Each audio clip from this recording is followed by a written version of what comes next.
Shalom, selamat pagi Bapak Ibu Saudara. Kembali kita bertemu dalam acara sermon pagi kita pagi hari ini. Baiklah, sebelum kita beraktivitas di pagi hari yang indah ini, mari sama-sama kita diberkati oleh firman Tuhan.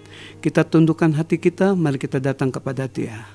Bapa, kami mengucap syukur untuk pagi hari ini Tuhan.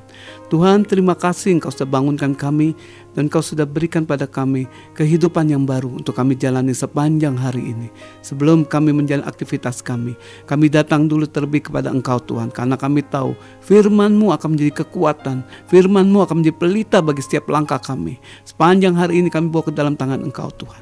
Terpujilah nama-Mu Tuhan, kami siap menerima berkat lewat firman-Mu. Di dalam nama Tuhan Yesus Kristus. Haleluya. Amin. Amin. Bapak Ibu Saudara yang dikasihi Tuhan, firman Tuhan pagi hari ini terambil dari Mazmur 56 ayat keempat. Bunyinya sebagai berikut. Pada waktu takut, aku ini percaya kepadamu. Sekali lagi, pada waktu aku takut, aku ini percaya kepadamu.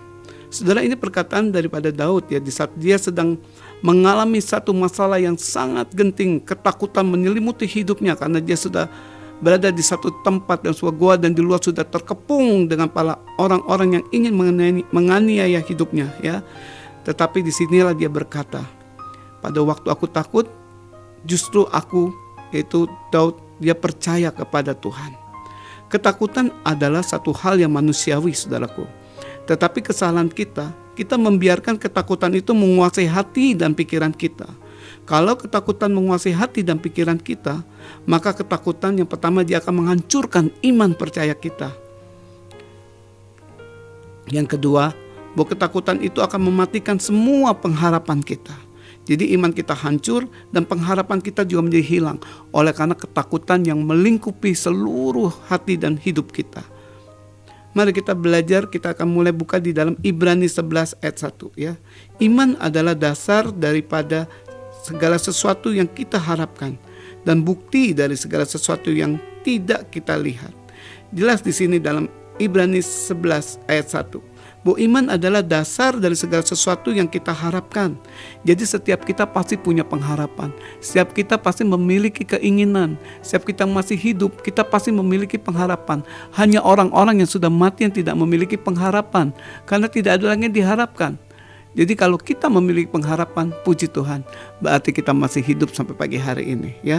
Dan setiap kita pasti memiliki pengharapan yang besar, yang baik untuk kehidupan kita di masa yang akan datang. Yang namanya pengharapan jelas itu belum terjadi.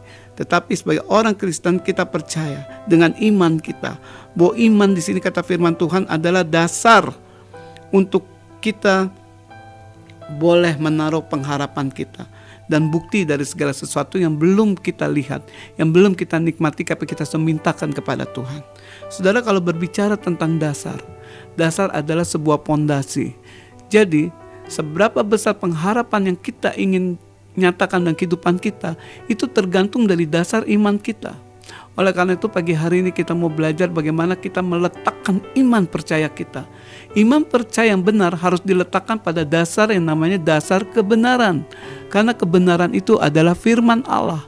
Dan firman Tuhan itu adalah Yesus itu sendiri. Iman yang diletakkan di dasar kebenaran pasti tidak akan tergoyahkan. Karena yang namanya firman Tuhan adalah sesuatu yang tidak pernah berubah. Dulu, sekarang, bahkan sampai selama-lamanya. Seringkali kita menaruh kesalahan karena kita meletakkan iman kita bukan di dasar kebenaran. Tapi seringkali kita meletakkannya, dan seringkali orang Kristen senang meletakkan imannya di dasar perasaan. Kalau iman kita taruh di dasar perasaan, jelas itu ada sesuatu yang sangat rapuh sekali. Karena perasaan itu bisa terombang-ambing dengan yang namanya situasi dan kondisi. Pada saat situasi dan kondisi kita baik-baik saja, maka iman kita melambung tinggi. Kita bisa berkata, oh Allah itu baik, Tuhan itu baik, Yesus baik. Karena kita sedang menghadapi sesuatu yang baik. Karena hati kita sedang senang. Karena kita merasa bahwa hidup kita tidak memiliki ketakutan apa-apa. Bahwa hidup kita dalam kondisi yang baik-baik saja. Sehingga iman yang ditaruh dalam perasaan menjadi indah. Pada saat perasaan kita juga sedang berada dalam keadaan yang baik-baik saja. Tapi pada saat kondisi kita sedang hancur, pada saat kondisi kita sedang lemah, pada saat kondisi kita sedang porak-poranda, maka iman kita akan ikut hancur berdasarkan perasaan. Sehingga kita seringkali pada saat kita mengalami sakit hati, saat kita mengalami kesusahan, pada saat kita jatuh di tengah-tengah badai, maka saat itu iman kita hancur. Kenapa? Karena perasaan itu tidak boleh menjadi dasar. Karena perasaan itu akan tergoyahkan dengan situasi dan kondisi. Karena kita tidak pernah tahu apa yang terjadi dalam kehidupan kita. Karena kita tahu satu hal, bahwa Tuhan tidak pernah menjanjikan bahwa tidak ada badai dalam kehidupan kita.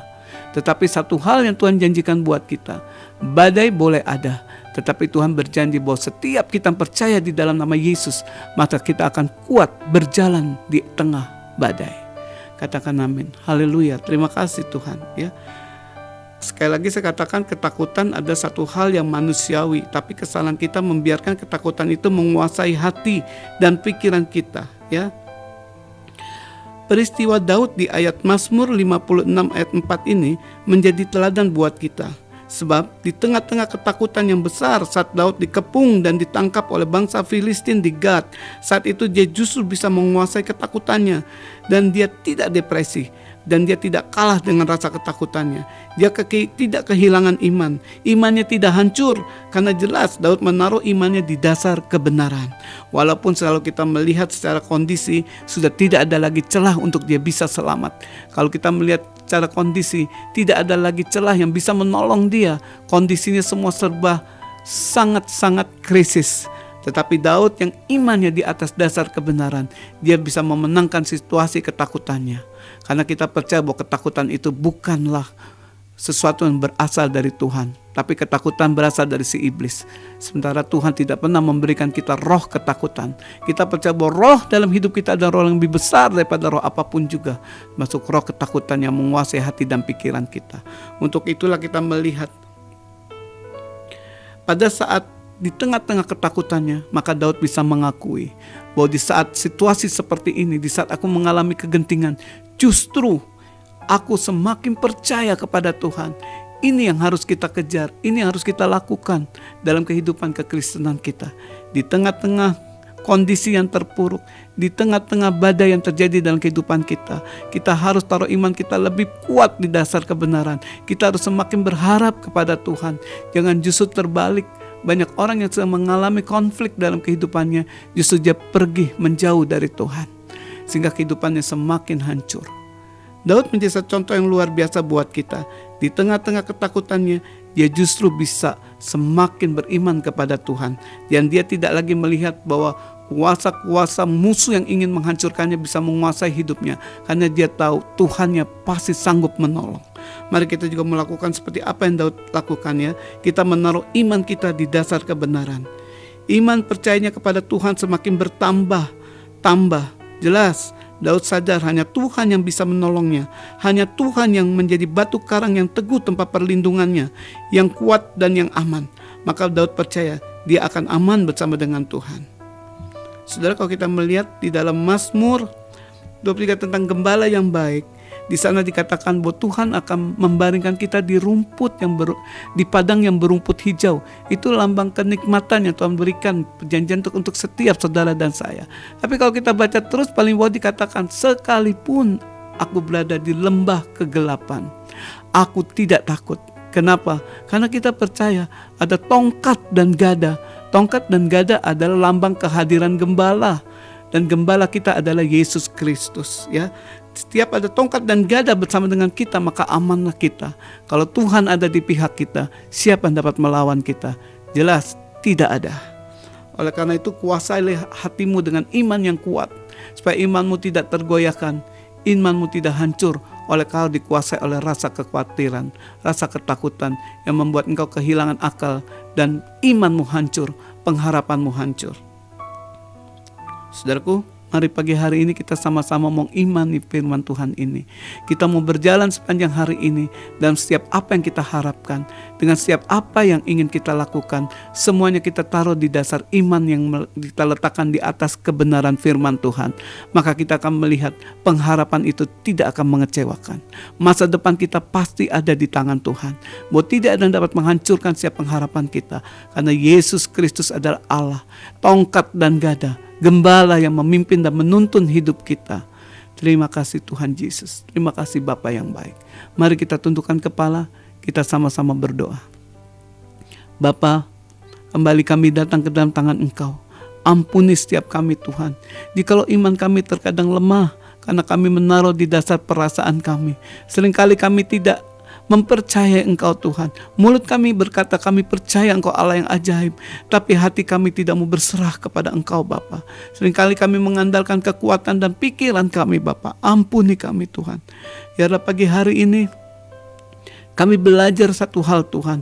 Kami boleh menjadi serupa dengan Engkau. Kami boleh memiliki Tuhan iman yang didasar kebenaran, sehingga tidak ada badai yang sanggup menghancurkan, tidak ada badai yang sanggup menggoyahkan iman percaya kami kepada Engkau. Kami tahu Tuhan, sesuatu yang tengah terjadi dalam kehidupan kami. Mungkin pagi hari ini ada yang sedang mengalami badai dalam kehidupannya. Mungkin pagi hari ini ada yang antara kami sedang mengalami sakit penyakit, apapun juga bentuknya Tuhan. Ada yang mengalami ketakutan Tuhan yang dahsyat melingkupi hidupnya. Tapi kami serahkan semuanya ke dalam tangan Engkau. Karena Engkau Allah yang membela kami. Engkau Allah yang memegang kami. Engkau Allah yang menjadi penolong yang setia dalam kehidupan kami. Dan itu terbukti. Dengan iman kami percaya apa yang kami harapkan semua terjadi. Walau kami belum melihat, belum memiliki hari ini, tapi kami percaya Tuhan ada bersama dengan kami. Tuhan yang akan memampukan supaya kami bisa berjalan di tengah badai Bapa. Dan kami tidak akan jatuh dan mati. Oleh karena Tuhan adalah Allah yang berkuasa dan berdaulat atas hidup kami. Kami serahkan hidup kami semua ke dalam tangan Engkau Tuhan. Hanya di dalam tangan pemeliharaan Engkau yang indah dan ajaib. Di dalam nama Tuhan Yesus Kristus. Haleluya, haleluya, amin. Amin. Bapak Ibu Saudara, kembali saya ucapkan selamat pagi dan selamat beraktivitas. Tuhan Yesus memberkati.